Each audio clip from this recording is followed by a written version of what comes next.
Andy, I know you've never been happier than when you're sitting by a warm fire, snuggled up in a flannel and basking in the glow of an old-school budget spreadsheet.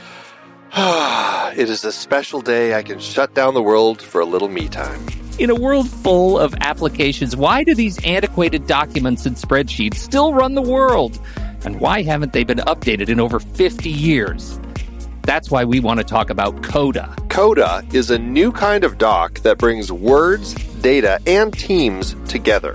It comes with a set of building blocks that anyone can combine to create a doc as powerful as an app. Coda runs our entire business here at True Story FM, from show scheduling across dozens of podcasts and scripts for thousands of episodes, to budgets and plans and wikis and more. Coda lets us see our business in a new light.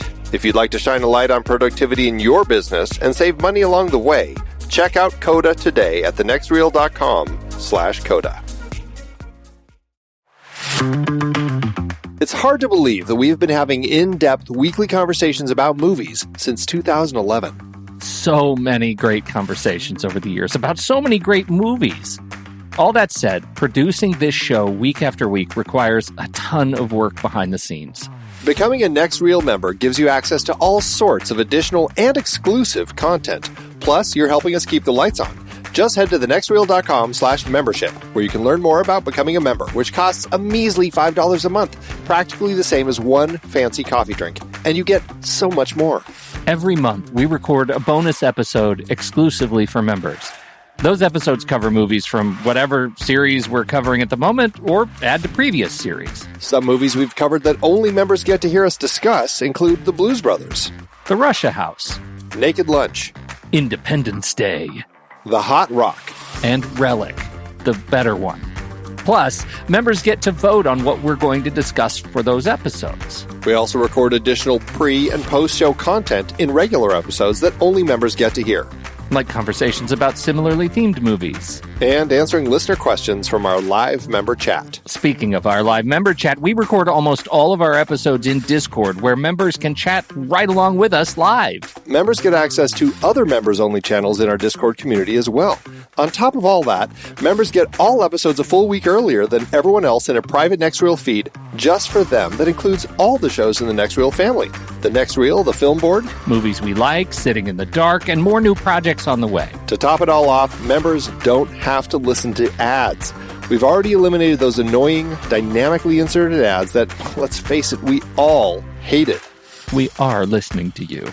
We love podcasting for a living, and those ads help to pay the bills. Now, we're counting on you, dear listener. We promise we aren't going back to those terrible, dynamically inserted ads that don't relate to us at all. All we ask is that you consider supporting the Next Reel family of podcasts with a membership. Again, it's $5 per month or $55 per year. Just head to thenextreel.com/membership. thenextreel.com/membership. Get your access to early, ad-free episodes with bonus content, member bonus episodes, and access to member channels and live streams in Discord by signing up today.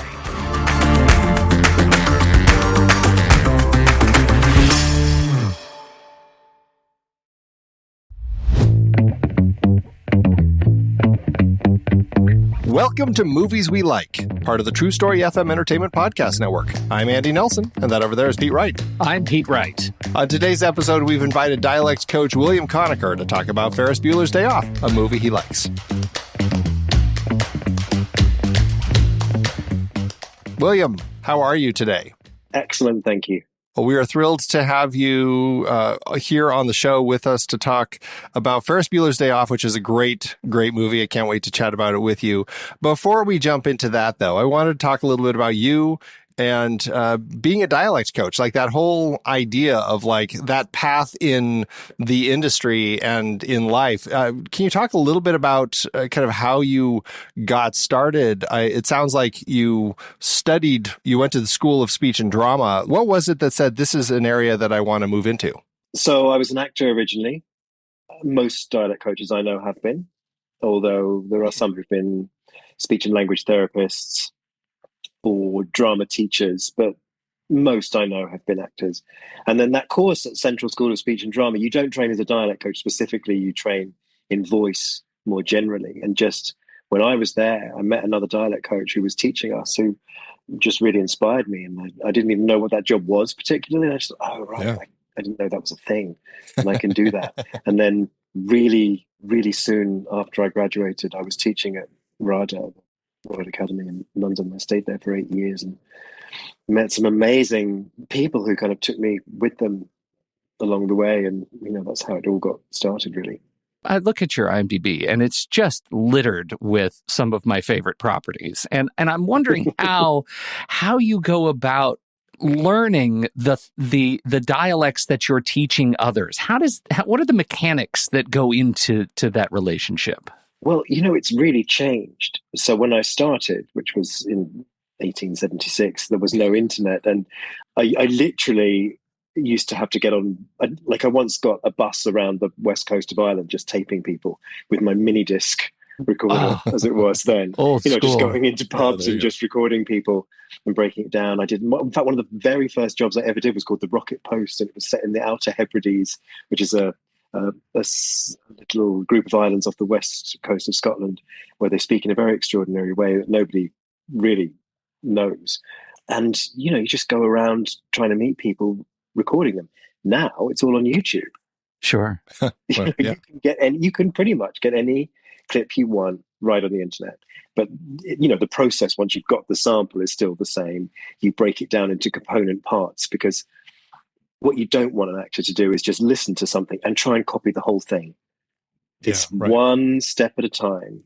If you're listening for example, this morning I was helping an Australian actor with a British accent. There was one diphthong, as we call it. That's a vowel made up of two different parts. Oh. He hadn't quite heard that right because he was listening to something and had got a little overwhelmed and was trying to fix everything and had missed the detail. When you get somebody to just go through and just concentrate on one thing, then gradually it falls into place. Once they fix one thing, it tends to be like dominoes, and then it triggers the muscle memory and they go, oh, okay, it feels like this. So it's about breaking it down into very, very small, teachable components. And I imagine, actors are obviously, hopefully, a good group to be working with, because they're very used to training themselves, their bodies to move certain ways, like the little moments that they can move and everything. And then I suppose with their mouth as well. But I imagine that there is a huge difference. Like when somebody says, okay, Southern accent, for example, we'll just use, but even in the scope of that, there's going to be a big difference between somebody with a Texan accent versus a Georgian accent versus an Arkansan accent, And so I imagine trying to figure out for you, but then also how to separate that into each of those, it is probably quite a trick, especially when they have an idea as to what, a Southern accent sounds like. Well, and also there are it's not just the different regions, it's also the time period. So sure, I don't claim to be an expert on American accents. There are American coaches who do that much better than me, but it does come up. I just did a Kentucky accent with Paul Mescal for a project that's going to come out later this year. I don't really know the Kentucky accent, so I'm absolutely reliant on getting the authentic sample, and the story is set in 1912. Wow. So, wow. Again, you can go on university oral history websites, and there's a whole load of stuff there. So you just have to trust that you've got the right sample and make that your rock. Wow. Because if I personally would get overwhelmed if I was sort of thinking, well, how can I tell the difference between Texas and Kentucky? I just have to find the right person to listen to. It's fascinating, though. I mean, you say you're not an expert in American accents, but I look at your catalog, and I'm bouncing around from Mank to Spencer to No Time to Die to The Peripheral to Oppenheimer. Right? I wouldn't know from your catalog what your expertise is, if there is a regional sort of dialectical expertise. How do you classify yourself? Such a good question, which I've never been asked before. I mean, I suppose I try my best not to, is the truth. I'd like to think that given access to the most authentic sample, I can teach it, regardless of what it is. That's what I'd like to believe. There is a reasonable expectation, especially from people interviewing me in the US that you might say, well, you must know the difference between all the southern accents. I just want to be clear, I don't, and don't claim to. Yeah. Neither do we. I know The worst example for me to pull is something. Yeah, right. But I knew the Oppenheimer voice because there's a lot of Oppenheimer that you can listen to of him making speeches, and we based it on the real one. Mank, I only did the Orson Welles character, and there's a lot of Orson Welles you can listen to. Sure. Peripheral, that was we had Chloe Grace Moretz in that, whose family come from that region, and so there was a lot of access we had to real people to listen to help Jack Rayner with that accent. Yeah. And they sounded great. It's all about getting the real people. Well, and it's interesting because I think sometimes people go to films and don't actually know what it is they're hearing, or that they assume that they're hearing something without realizing it's intended to be something else. And I just remember, just as an example, and I don't think this is something that you worked on, but Blood Diamond with Leonardo DiCaprio, I remember people saying, oh, his South African accent is terrible. And then people came out later and said, well, he's not actually even South African. He's Rhodesian, which I think is now Zimbabwe. So it's like a totally different tone. And like but I think in people's heads, like that's the thing that they latch onto, is they think that it's something without realizing that, there's a whole world of accents out there. No, that happens. And also, I think that really well-known actors get a bad deal with things like that. If that hadn't been Leonardo DiCaprio, people wouldn't have been saying that. Sure, probably. There's people are waiting to catch people out, or they're so used to somebody's real voice that they're going, nah, that can't be it. He's particularly amazing with accents, I think. Are there others that I've heard? Nicole Kidman is somebody who's great at accents. I know you've worked with her in the past. Are there particular people that you would say this person just really can latch onto the fine pieces of an accent? The further you go down this road, you tend to work with the people who are really good at accents. Kate Blanchett's amazing at accents. Naomi Watts is amazing at accents. Rami Malek is amazing. I mean, I'm just so lucky with the people that I work with. Yeah. Rami Malek was, that was No Time to Die that you worked on? And Bohemian Rhapsody. And Bohemian Rhapsody.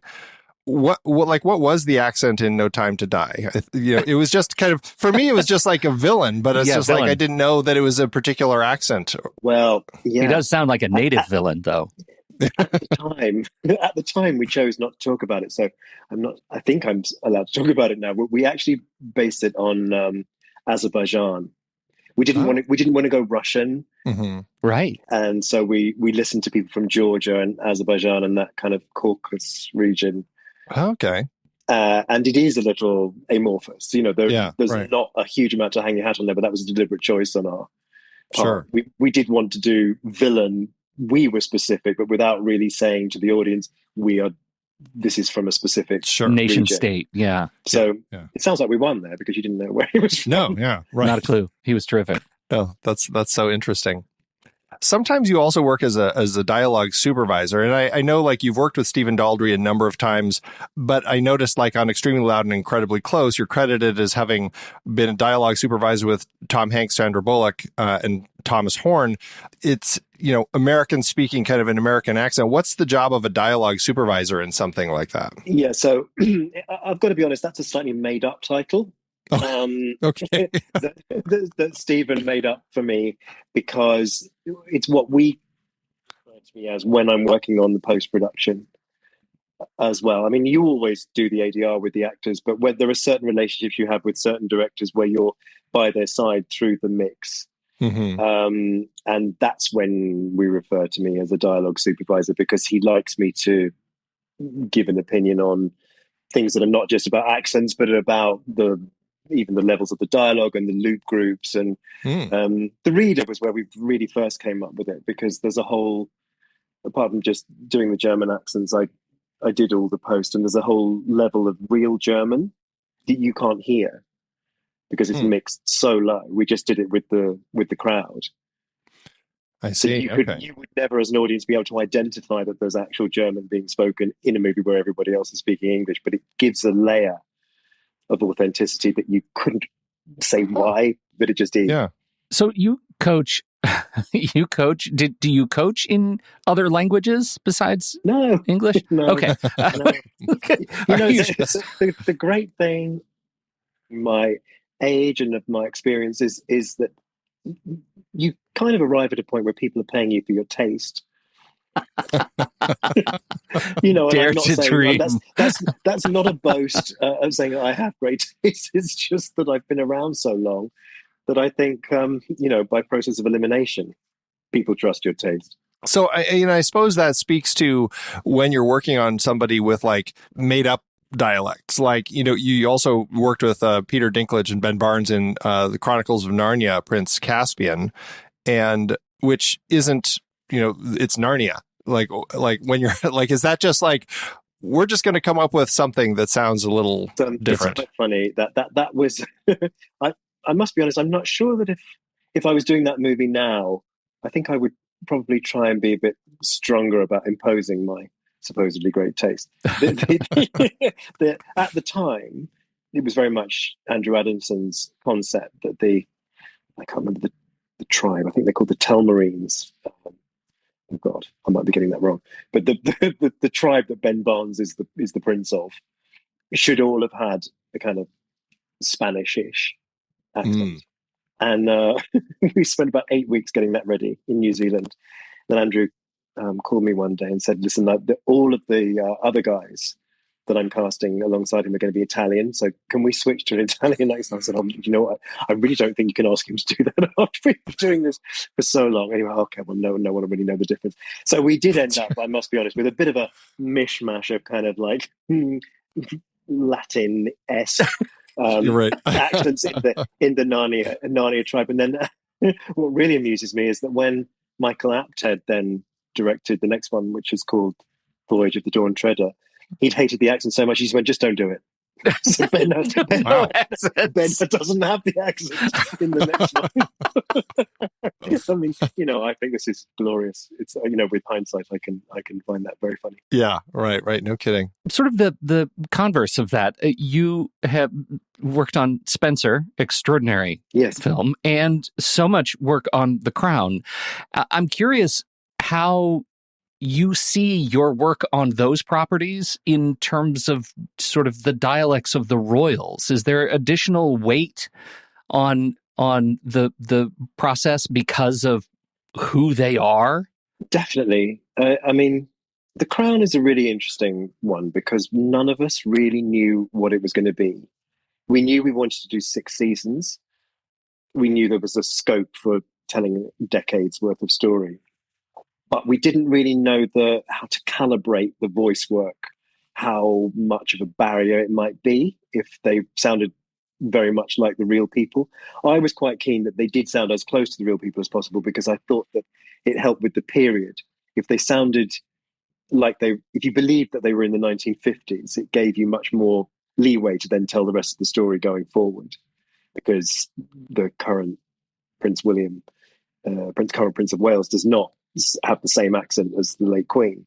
So, I wanted those differences to be heard. But nevertheless, it was a risk, to go quite as far as we did, especially with Claire Foy and Vanessa Kirby. It's quite, when you look back on it now, you think it was quite bold what we did, I think, to go that far. But what got easier was that everybody loved it. And so by the time you're doing season 2, 3, and the actors coming into it then went, oh, good, it's my chance to sound like that. But Spencer, that's a different thing because that was an American playing Princess Diana. I mean, obviously, there's hurdles there that are different to get over. The fact that the crown already existed. I mean, I have to say at this point, I have done 4 Princess Dianas. I did the Naomi Watts one, the 2 girls who played her in The Crown, and the Kristen Stewart one. Wow, that's it. There'll be no more. So many Dianas. Really cornered the market. No more Dianas. I'd say Spencer probably there was the most riding on that, just because there was already such a body of work of people playing Diana, and in fact, Vicky was about to start right then as well at the same time. So there was a lot riding. Personally, I think Spencer's a very successful film because it doesn't really try and be as true to life. It's a little bit more of a kind of gothic allegory. Fantastical. Yeah. I love that element of that. I have to say, it's one of my favorite projects I've ever worked on. I mean, she's transformative in the role. Like, there's nothing unbelievable, not even that sort of uncanny valley of dialect. Like, I'm in the process so much with her in that movie. But what a screaming success. One of the most extraordinary people I've ever worked with. It was a delight from the first day of prep to the last day of ADR. She's absolutely wonderful. Anyone who gets a chance to work with Kristen Stewart, do it. We'll put her on our list. Yeah, that's right. That's an interesting example because you're also working with a Chilean director on that film, and having that as an additional element in all of that, because Pablo is coming into the film not necessarily having the ear for the accent as much. So like in a project like that, I guess, I'd be curious, like walking through the process. I'm assuming there's probably quite a period during pre-production where you're working with the actor, helping them with the accent. Do you come on to set also? And are you there on set to make sure that everything's coming out right? And is the director constantly looking to you? Like, did that sound okay? Or yes to all of that. Yeah. Kristen and I started, I don't know, at least 3 months before, maybe, I can't remember now, maybe 6 months. And I was with Pablo all the time. We got on so well. I mean, I wouldn't say that he was nervous in any way about the way she sounded, but yeah, he would always, I mean, not just to me, he's just very, very collaborative director and would look round to anyone who needed to really to say, Sure. are we all happy to move on? Yeah, right. And then from that, you're also then potentially involved in post, as you said, with the ADR process coming in to help them. Yeah. That's my favorite part. Oh, really? Is it because it's just a little more confined and they have time to just kind of focus on just the voice? Exactly. There's so much less pressure, and it's quite fashionable, I think, for directors and actors to say, "Oh, I hate ADR," but they don't really. I've seen so many performances improved by ADR. I've seen the actual dialogue improved. They get to show up in sweats and hang out in a nice, cozy space for 12 hours. Exactly. Yeah. And they don't have to worry about the way they look. Give us a swing, the most challenging dialects that you've had to teach. Well, nobody's really saw that movie, The Rocket Post, but an Outer Hebridean accent is something you can't even believe it's English. So that's challenging. I did a film about football hooliganism called Green Street, where all of the cast were authentically London. And Elijah Wood was in it, and he's playing an American. And there's Charlie Hunnam was in it, who was the only non-London actor. And, he did a great job, but it's hard when you're amongst a lot of people who are authentic. That was a challenge to make him meld with the rest of the cast. This brings up something that I constantly stymied by when you say they're authentically London. What is authentically London? To my ear, there are 1,500 unique dialects in and around the London major metropolitan area. How do you even begin to isolate? Because they all seem to have a deep love of their own speech. Correct. I mean, I don't know how many there are. It certainly isn't by region. Right. It's. I mean, I think that's probably somewhat true in the US as well, isn't it? That it's not necessarily down regional lines; it's around cultural lines. Young people tend to speak like other young people who listen to the same kind of music, or I think. Okay, the only sort of parallel that I have is sort of New York, and a young New Yorker is going to sound like a New Yorker first, right? Uh-huh. And you can start to tell the difference between New York and New Jersey, right? I grew up there, but I moved to the city, right? That kind of a thing. But I don't hear borough level accents when I'm in New York, right? I don't hear Queens versus Brooklyn versus the Bronx, and I'm not from there. I only did time, but my ear tends to be fairly flexible. And when I look at London sort of accents, the variety is astounding to me. Well, that's true because it's mainly because we have so many different ethnicities and languages that influence it. That's mainly what makes everybody sound so different.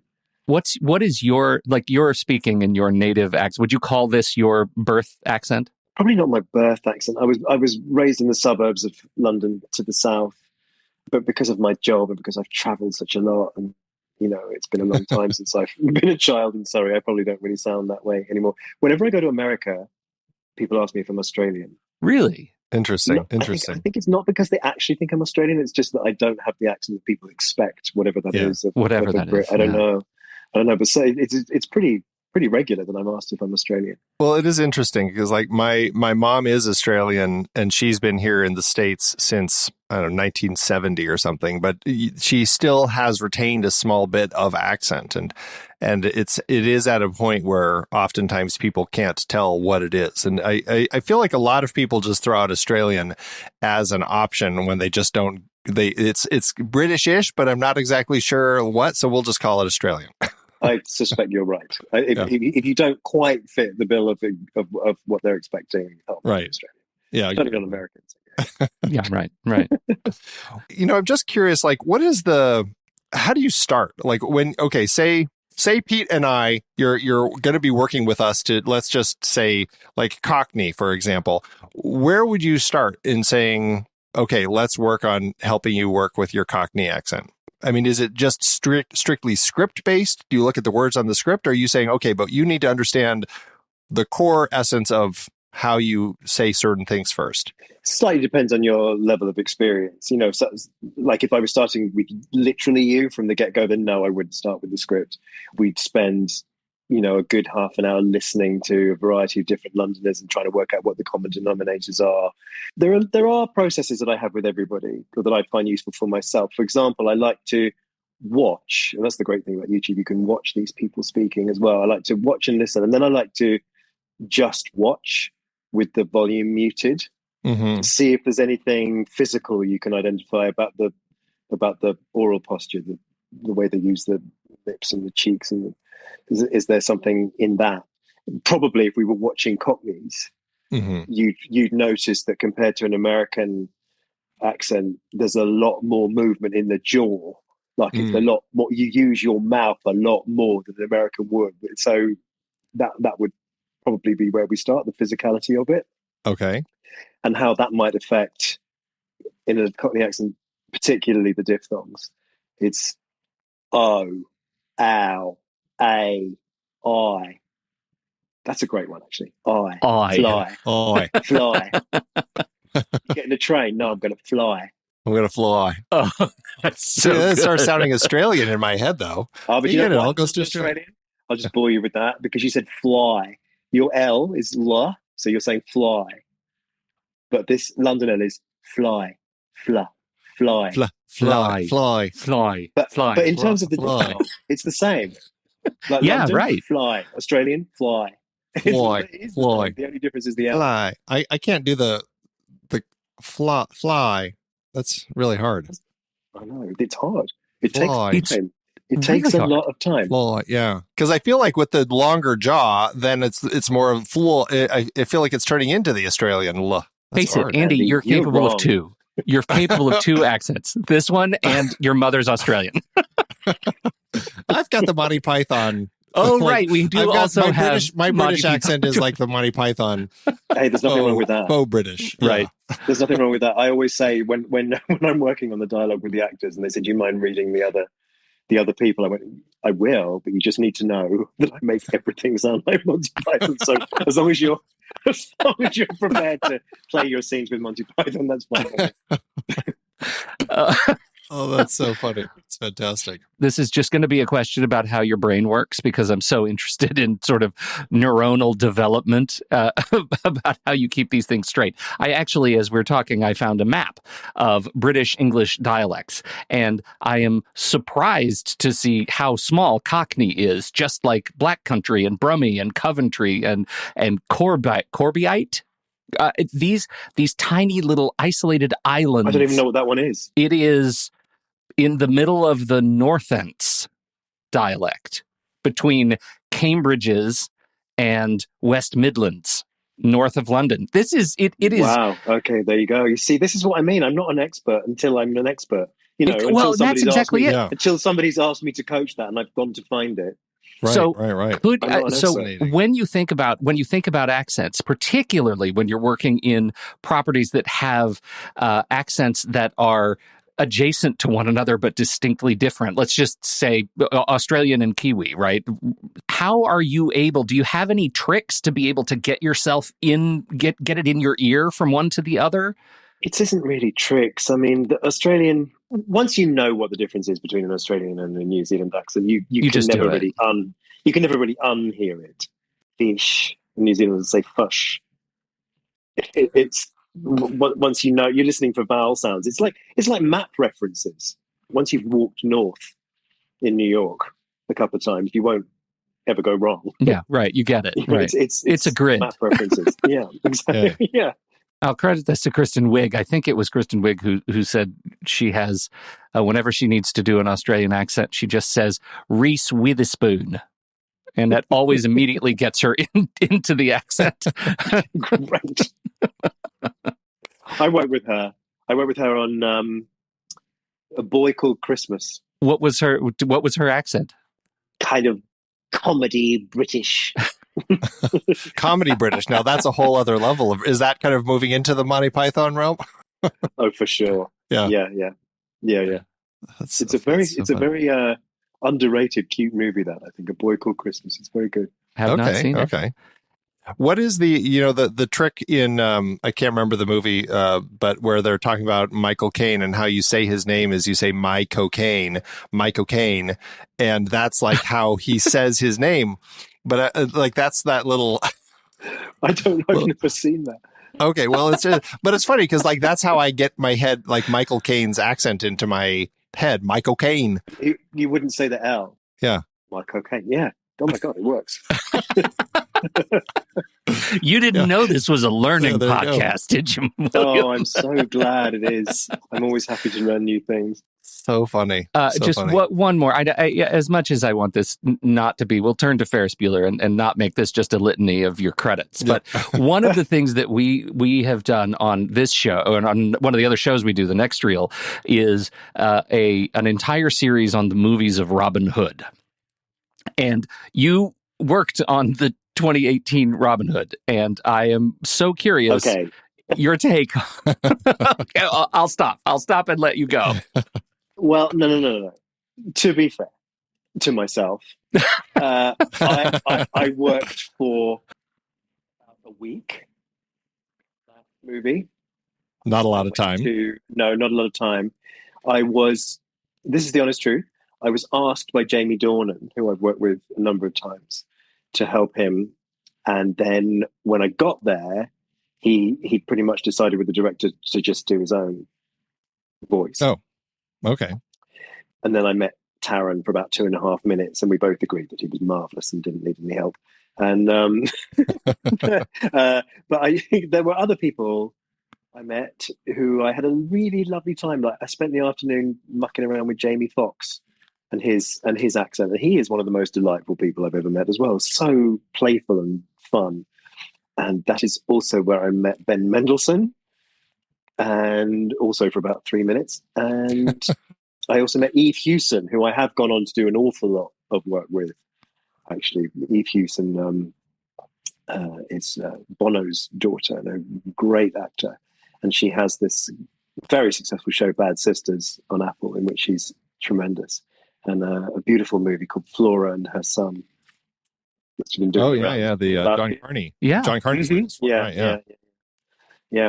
So I had a lovely time working on Robin Hood, but in terms of like, it sounds like it was because it was more of a tourist visa to the set. Yeah, to be honest, yeah. I mean, it was quite ill-fated, that movie. I can't remember all the things that happened, but I think at one point their set burned down.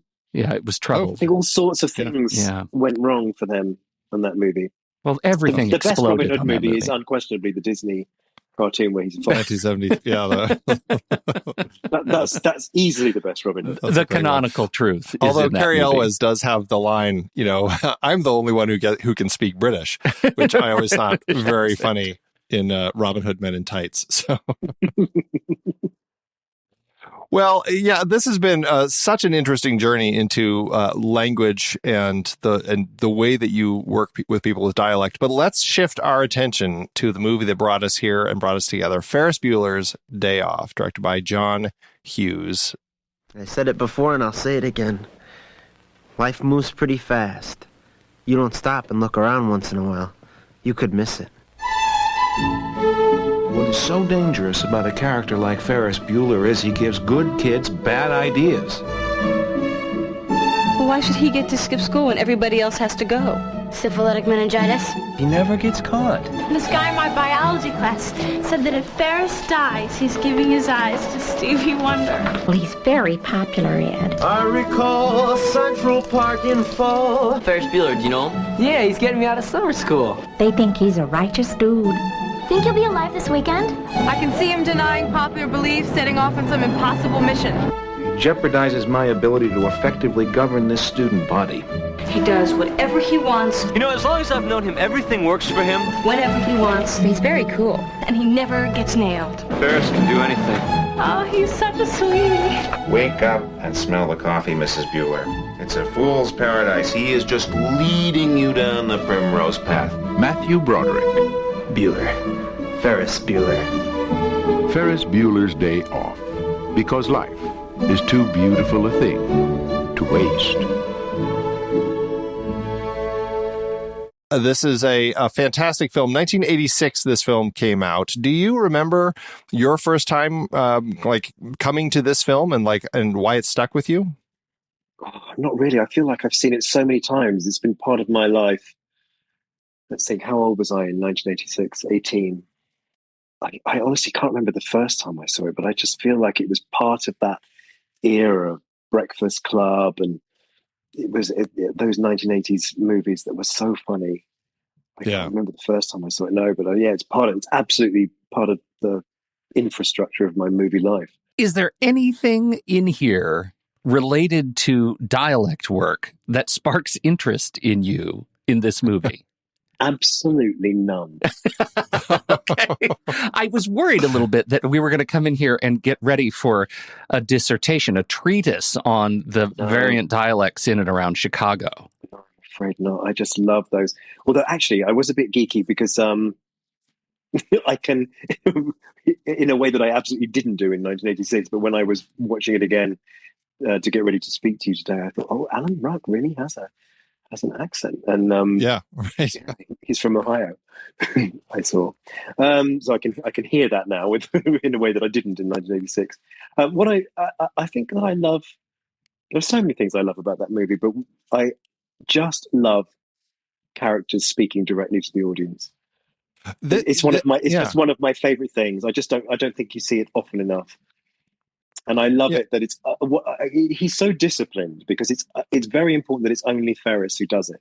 Lots of those characters speak to themselves, like Principal, I forgot his name. Rooney, yeah. Rooney, thank you. And Cameron speaks to himself, but they're genuinely speaking to themselves for real, kind of musing, whereas Ferris directly addresses us, and I just love that. And the fact that he does it in a way throughout the movie, not just to talk to us, but to use us as a witness, to bear witness to the things that he's doing. Yes. The sequence around the hot tub is perfect. When he's having the argument with Cameron and did you see, what did you see today? Nothing good. He looks at the camera and doesn't even say anything. He's like, can you believe what you're hearing right now? Is just such precision character work. And Broderick's genius at it. Yeah, because, for some people, looking into the lens is not an easy thing. It is a strange thing to have to look into that eye that is just staring at you. And it can be a little uncomfortable. And being the one who's constantly interacting with it and looking at it, and it's your, compatriot, your, as you said, your witness. It is so natural for him to do often throughout this film. From the get-go, he's doing it all the way to after the credits. And I love it that, I don't know, it just makes the character so, voiceover is used a lot, but there's the sort of accepted wisdom of voiceovers ever since Terrence Malick's Days of Heaven film is that voiceover should be distanced. It's a non-emotional, uninvolved voice, which I think is right. But the great thing is that speaking directly in the sort of second circle to the camera is both voiceover and character and emotional. It has so much scope. It's a great tool. Should be used more. I think a lot of that also speaks to how effortlessly it feels that John Hughes actually directs comedy. Like with the camera throughout this, like I really was noticing on this watch just how funny the way that his camera work is. Like whether it's a perfectly timed close-up or just the right pan to a particular thing happening. Like John Hughes gets it into the right place at the right time. There's so many funny push-ins and things that maybe we're used to seeing now, but my favorite camera work is that you don't see Rooney until they linger for ages just on his nameplate on the desk, and you hear him on the phone, but you just know what's coming just because of that nameplate. Yeah. It's a very, very clever film. Yeah, really is. You know, it's funny. When I first saw this, I was a little bit of the person who looked at like ditching school as like such a, you shouldn't do that. Like I had a hard time getting into this movie when I was younger. And it wasn't until I was older that I really was like, I could get it and I could appreciate what the film is doing. But now, like watching it, I also really was feeling like there is this element to this story about Ferris also being fairly intuitive with his friend. Alan Ruck's character is going through a lot of hard times right now. His parents are fighting in divorce. He clearly is having issues with his dad. He seems, especially as we kind of get toward the end, like, is there this element of suicidal nature to him? And there's this part of the story that I really found just really touching in the way that Ferris almost like recognizes that and decides to take this day off. I know he doesn't come out and say it ever, but it's really like, I want to be there for Cameron and give him this day to really show what joy there is in life. And there's this element to that I guess I really hadn't clicked with before, but I found it this time. And it's just like, I don't know, I found it so much more of an important message on this watch. And don't you think it's a running theme in John Hughes' work, in the writing and the films, that it leads you into thinking that it's about children outwitting adults? But ultimately, it's about children learning something about their relationship with each other. Right. I mean, it's kind of the same in Home Alone, isn't it? Yeah. Certainly, Breakfast Club. He speaks to it all the time. Yeah. He speaks to the camera all the time, and you think it's about him getting one over on Joe Pesci and those guys, but actually, ultimately, it's about him learning about his own relationship to his family. Yeah. It's the same theme in Ferris. And his individuation, right? What he's capable of. And in Ferris Bueller, he already knows what he's capable of as a person. Like, he initiates all of these things because he has such supreme confidence. But Cameron and Sloane don't yet, right? They're dragged along and realize as a result of this wonderful day what they are capable of seeing in the world, of the joy of the independence of in Cameron's case, confrontation and ownership of his identity with his father that we never see play out, which is, I guess, great, but there's a little insidious part of me that wants that movie too. Like, I'd love to see Cameron individuate properly from his dad. But so much of this movie is about them coming to terms with who they are as young adults. And you don't see that coming, I don't think. No. It's really quite dark, that scene with Cameron kicking the car.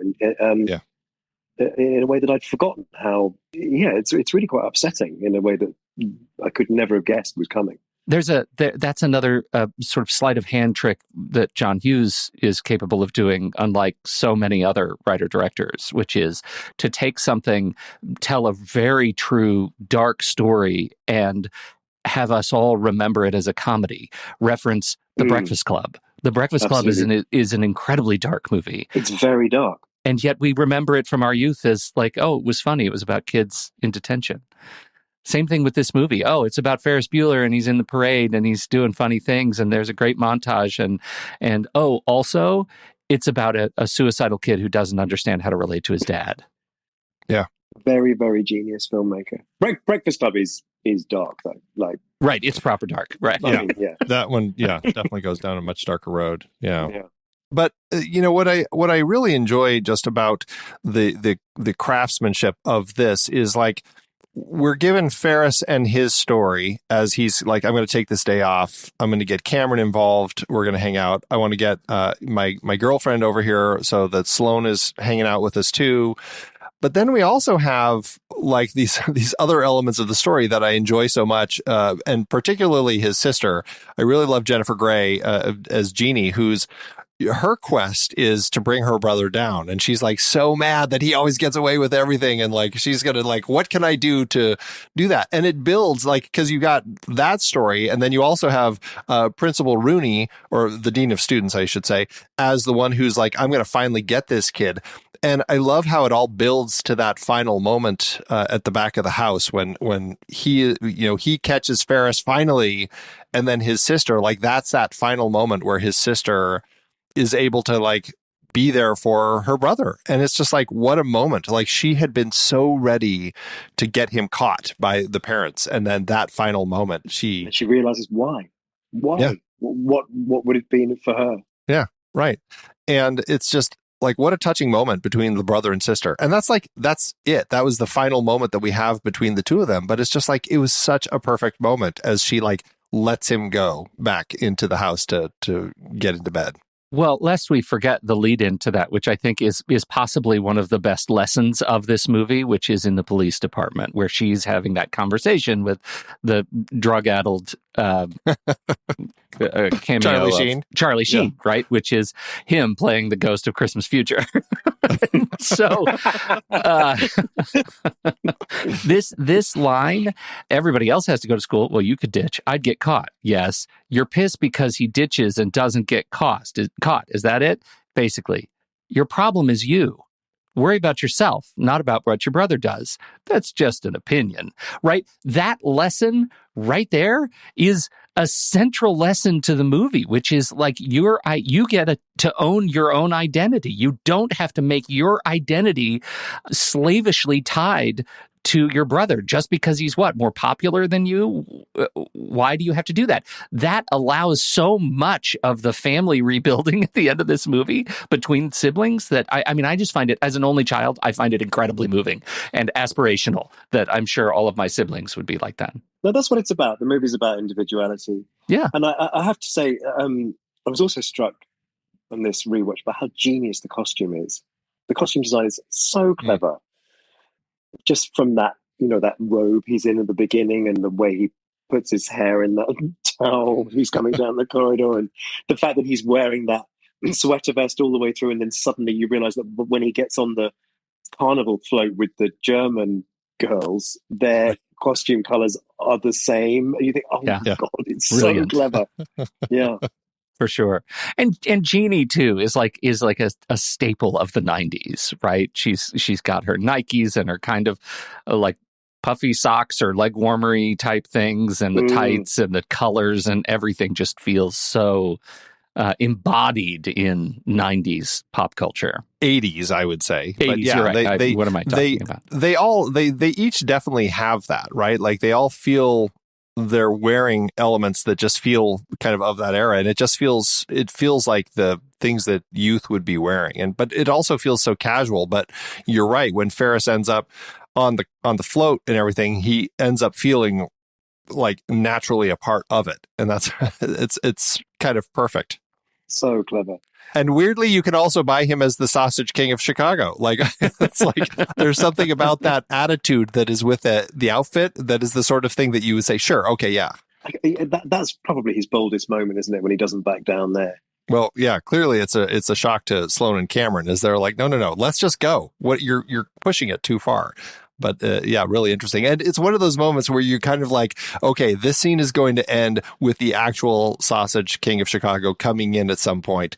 And it doesn't happen. And I found that so interesting that John Hughes didn't feel he needed to give that to us. Like, we actually, like, they obviously have lunch and leave. Like, I guess the Sausage King never actually showed up for his lunch.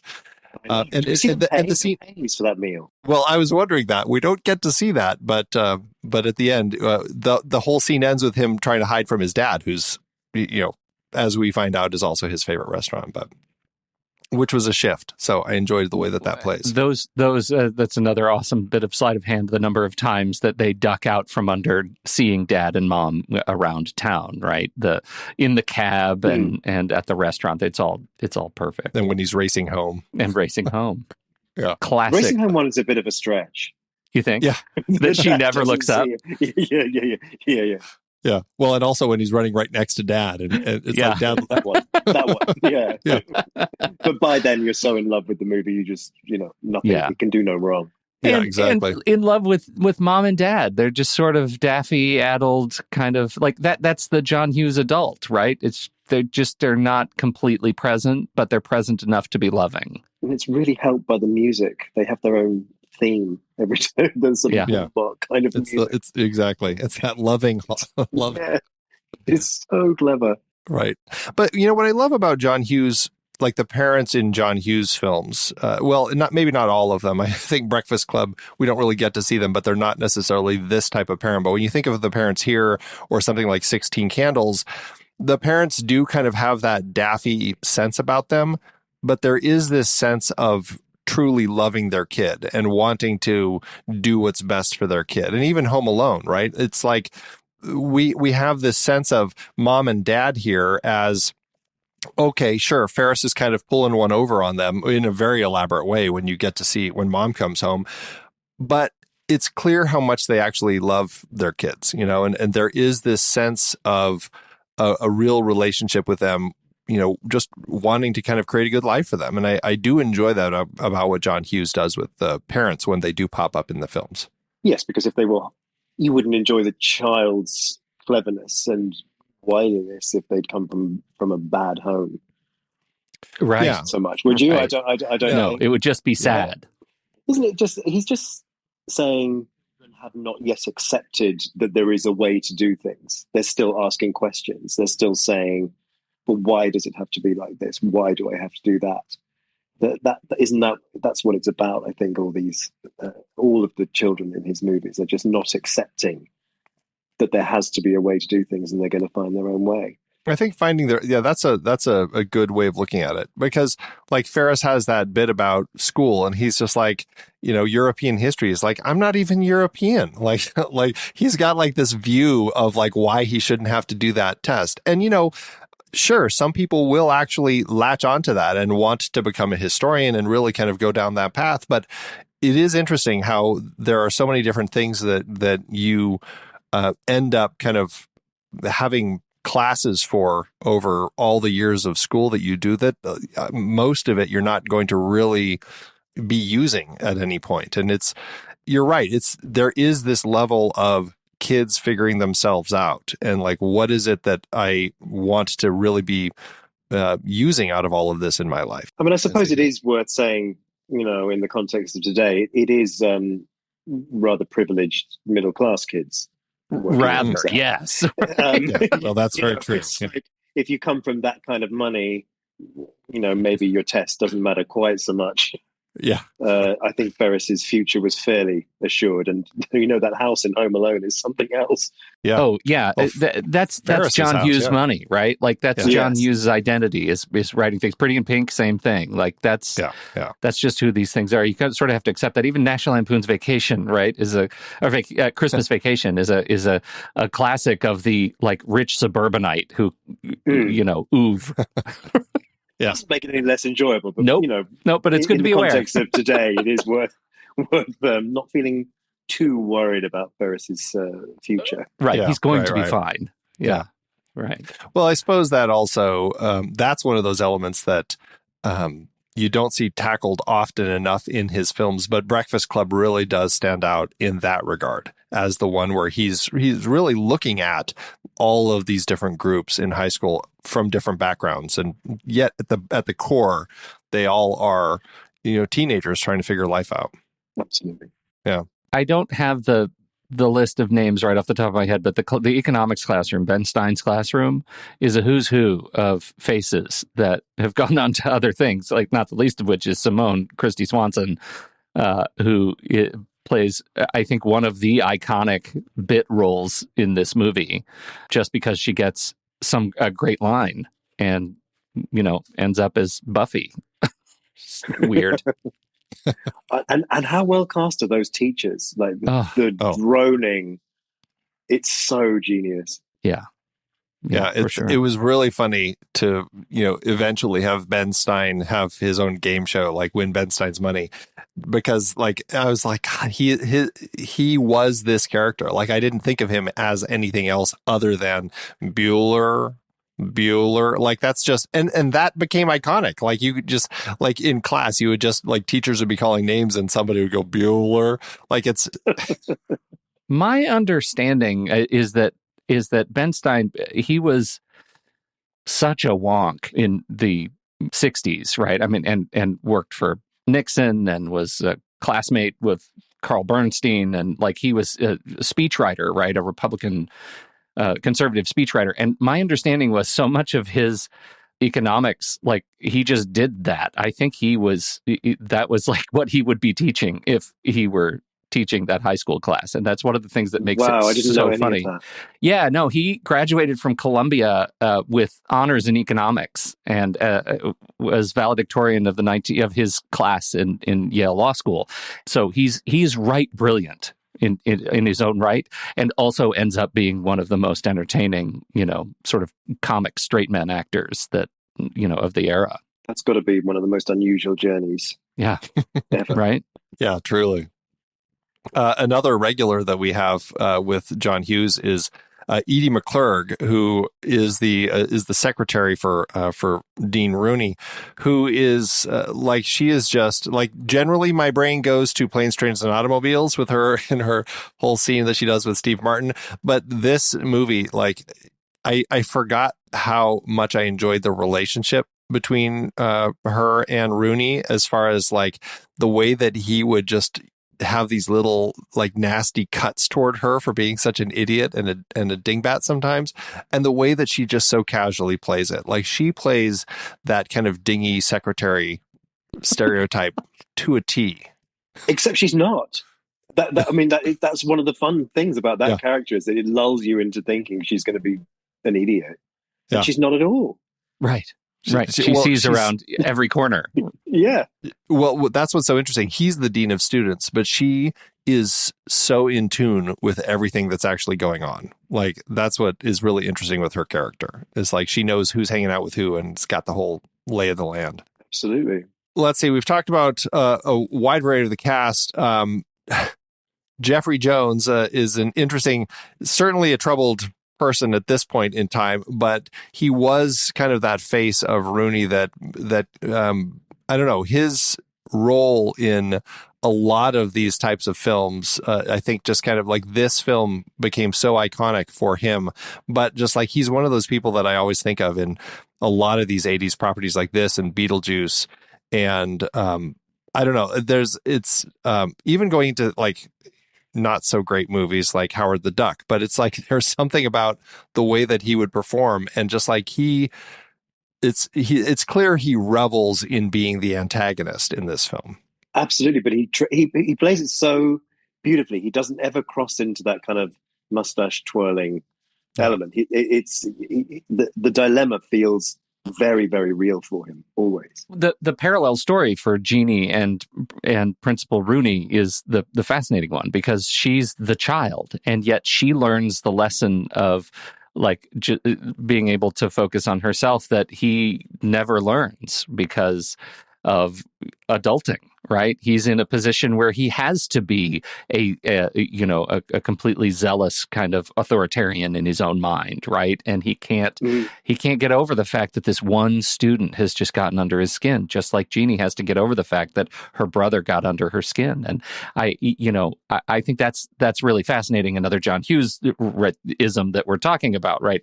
Giving the child the chance to outgrow the adult on screen. I think that's, this is too late for Rooney, right? It's too late. Rooney Yeah. He doesn't learn. He doesn't get to. So this movie is like a testament to, we are who they grow beyond, right? Like that's John Hughes' stock and trade. And that's a great way of putting it. Yeah. Rooney is the testament to that. Say that again. I stole it. It's from Star Wars. It's a Yoda line he says it to Luke in in the last Star Wars movie, they're looking at the tree burning, and he says, "We are who they grow beyond," right? Like, and that is like, that's an anthem line, right? That's what parents do, and such a great way to find peace. Yeah. Let's revisit that Star Wars movie. It's obviously better than I thought. Well, there's a scene that you could revisit. Let's be honest. I'm sure it's on YouTube. I'll send it to you. Right, yes.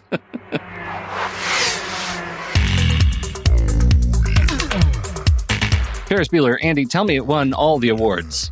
This was not one of those movies that you think of as an awards winner, like when it comes time to the award circles. Granted, it's 1986, not nearly as many awards categories. It had 3 wins with 1 other nomination. At the Golden Globes, this was the only award at the time of its release, was the best performance by an actor in a comedy or musical for Matthew Broderick, but he lost to Paul Hogan in Crocodile Dundee. No, flag on the field. Sweet holy Jesus, Andy. It is what it is. What can Paul I say? Hogan. You know, that's not enough. It was a funny movie. Who's talking about Crocodile Dundee today? Who is it? I don't know. Besides your mother. At the National Film Preservation Board. See, that was the only one at the time of its release. So these other ones, like 2014, the National Film Preservation Board listed it on its registry of films.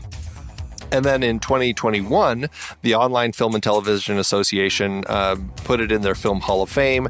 And likewise in 2024, they put Ferris Bueller in their Character Hall of Fame. But that's it. That's it for awards. There's one more award that you missed, and it's really important. It is the award of Best Pop Punk Ska Band based on a film.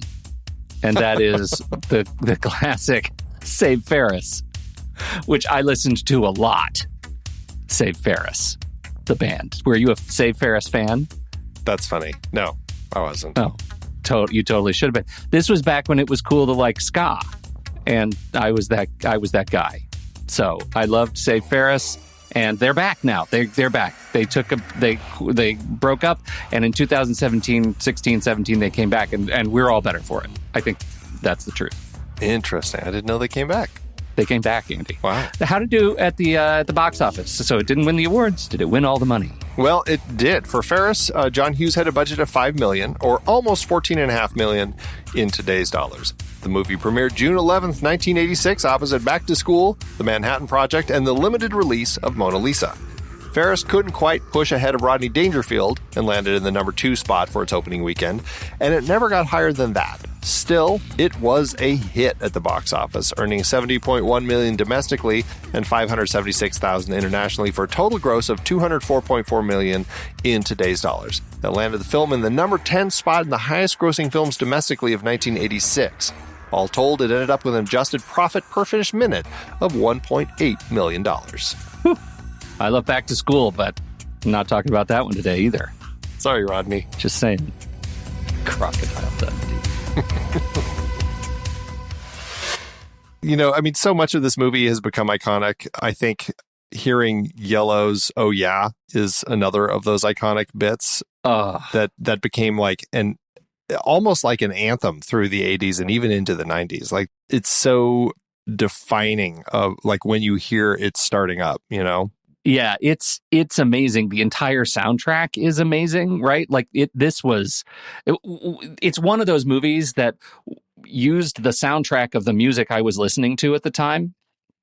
So that we get Yellow, we get Ziggy Ziggy Sputnik, we get Big Audio Dynamite, we get a bunch of Dream Academy, which is fantastic. We get the Smiths, we get like those were with the exception of Wayne Newton, those were the songs I was listening to, and so it felt like, oh, they made this movie for me, right? How much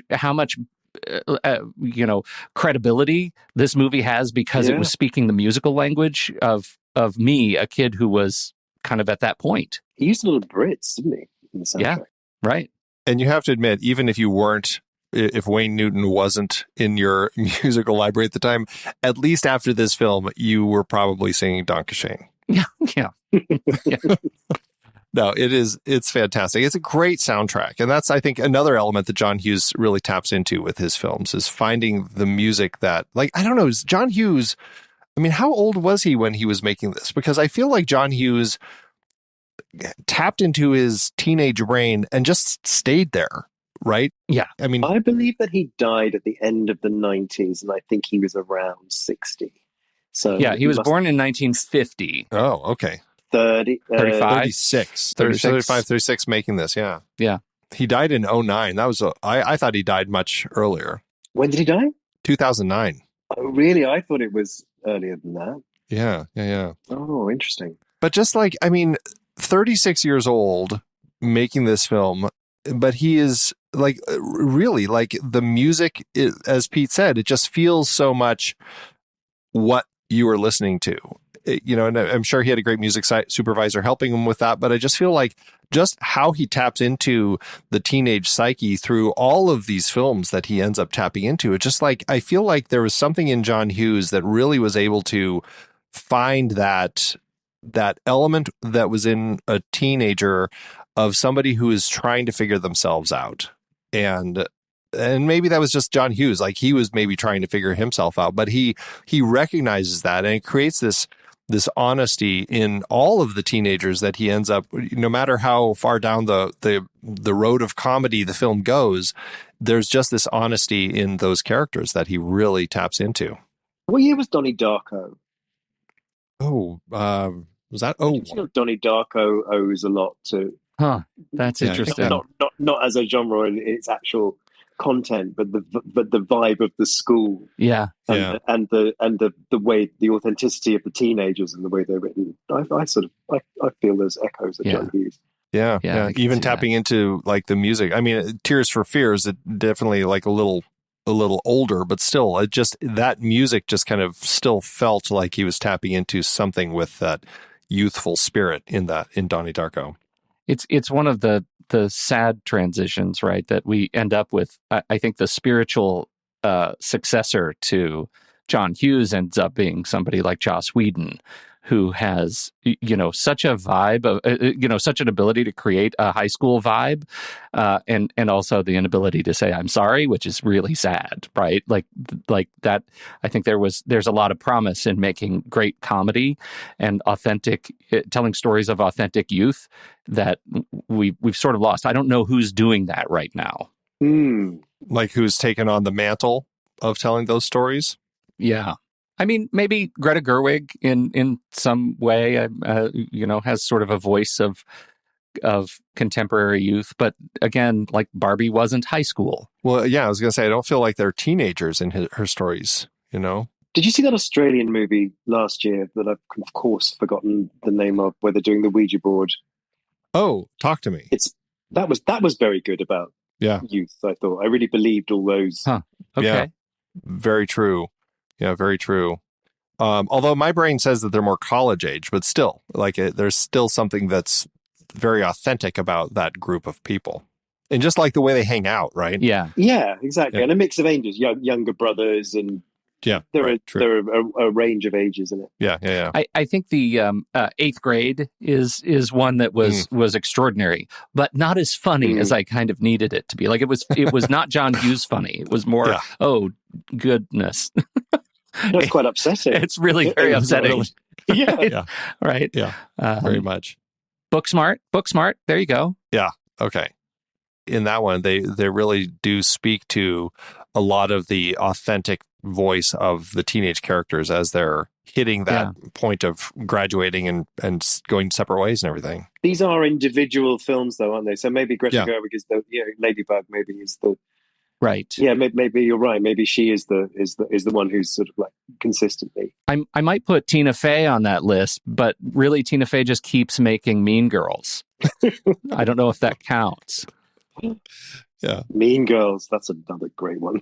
Yeah, right. It's a great one. But you're right about, Greta Gerwig with Lady Bird. And then even, Little Women is a period piece, but still, like speaking to the voice of young people, I still think that she was capturing it pretty well in that film. So, yeah, maybe there is something there. There we are. We've decided, gents. Greta Gerwig is I think we just won movies. Yeah. Greta Gerwig is the next John Hughes. Yeah. You're welcome, Internet.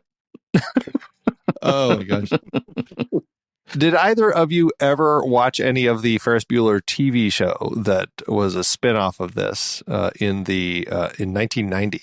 Mercifully, no. No, but I did watch Parker Lewis Can't Lose, which was kind of a spinoff of a spinoff, unrelated, like spiritual cousin. That's funny because I didn't see the Ferris Bueller TV show. It only lasted a season or like 13 episodes. So wasn't received very well. But it's funny that you mentioned Parker Lewis Can't Lose because weirdly that actually feels like something that would be a spiritual sequel because that one was it had a very kind of like active camera, very alive sort of storytelling that they used in that. Absolutely did. And Corin Nemec went on to better stuff. And Abe Ben-Ruby was the inaugural guest on this very show a few years back. Yes. And so, I have a fondness for Parker Lewis. Yeah, that was Why has Ferris Bueller never been a Broadway musical? Or has it? That's a great question. I don't believe it has, but, frighteningly, they are actually talking about a spinoff of this called... what is it called? Sam and Victor's Day Off, focusing on the two valets who took Cameron's father's car on a joyride. It's currently in development, and I just don't know what to say about it. Oh, no. Please don't make that. No, you guys. I know. Why? Like, why can't you... Yeah, why can't they just let a property be just its own thing? Yeah. They're great, those guys, that you only see them for like 2 minutes. We don't... clear story. And, it's perfect. Yeah. I'm actually surprised the movie Wars isn't moment? That Jeannie decides to take a day off too. The sequel, like it's kind of that level of such exposition. Yeah.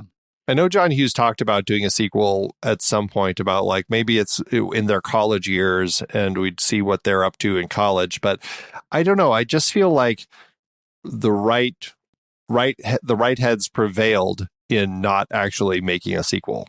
It's like it shouldn't have a sequel. This is one of those things that just like it shouldn't even have had a TV spinoff. Like it should just be its own thing, Yeah. I think that's why it stood the test of time, precisely because of that. Yeah. Nobody ever figured that out. Right. Yeah. Great film. Well, great film.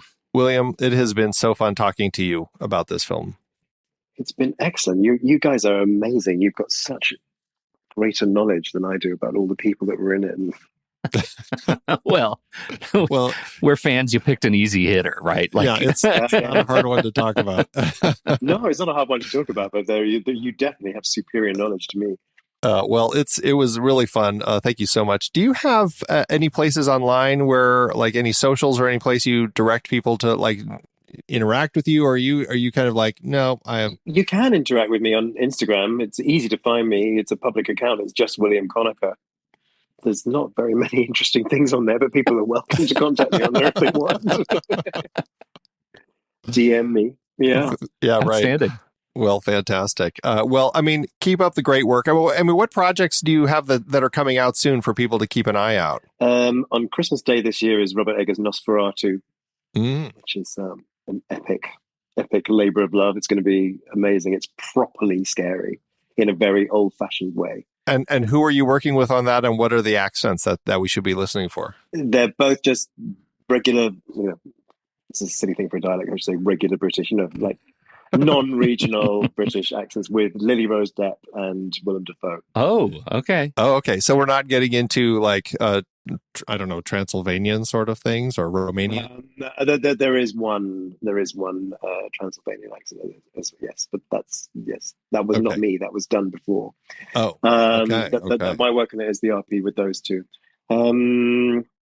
And what else? You did the Angelina Jolie project that's coming out. Alas, right? Yes. Yeah. Maria. No, wait, what did I decide to call it? Maria. It's going to be called. Just Maria. Gotcha. I actually don't know the release date for that, but that's another Pablo film. He has moved into directing some incredible stories about incredible women, so I cannot wait to this is the final one. This is the is final part of his trilogy of iconic women. So from Jackie to Spencer to Maria. Yes. Gotcha.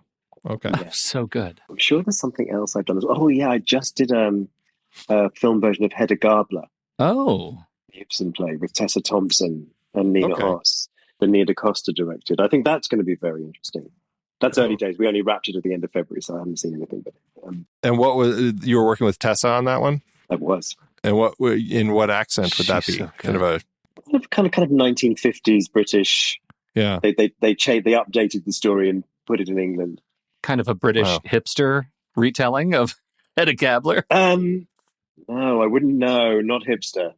No, it's the claustrophobia of Ibsen's play relocated to an English country house in the 50s. Oh, yeah, that's not hipster. Okay. No. No. Interesting. And then you said there was a Paul Mescal project that you just worked on as well, right? That's called The History of Sound. That's directed by Oliver Hermanus. It's Josh O'Connor and Paul Mescal. It's a kind of road movie about two guys who are passionate about music, collecting folk songs. Wow. In the rural Northeast. Awesome. Well, it's fair to say you're keeping busy. There are a lot of projects that you're going to be attached to, which is going to be exciting to see. So everybody check for those when they release near you. Again, William, thank you. Thank you so much for joining us. We really appreciate it. Such a treat. Thank you very much for having me. And for everybody else out there, we hope you like the show and certainly hope you like the movie like we do here on Movies We Like.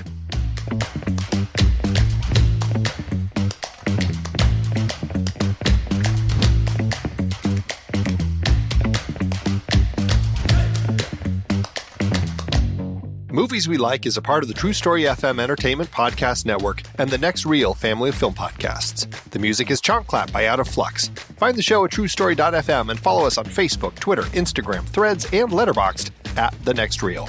Learn about becoming a member at thenextreel.com/membership. And if your podcast app allows ratings and reviews, we always appreciate it if you drop one in there for us. See you next time.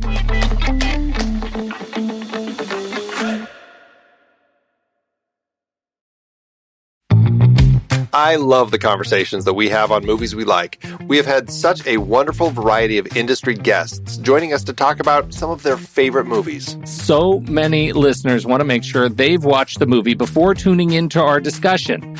Well, you know, the best way to watch the movie is to look it up on our watch page. Our watch page lists all the movies that we've discussed on all the shows from the Next Reel's family of podcasts, including this one. It is your one-stop shop for Apple and Amazon links where you can rent or buy the movie. From The Sound of Music to The Philadelphia Story. From Terminator 2 Judgment Day to Room. All the way up to recent ones like There Will Be Blood and Magnolia. Plus, by using those links to rent or purchase movies, Apple and Amazon show us a little bit of love, which allows you to support our family of shows with minimal effort. It's a great way to support the show and find something to watch. That's right. Head on over to thenextreel.com/watch to pick out your next movie and start watching today.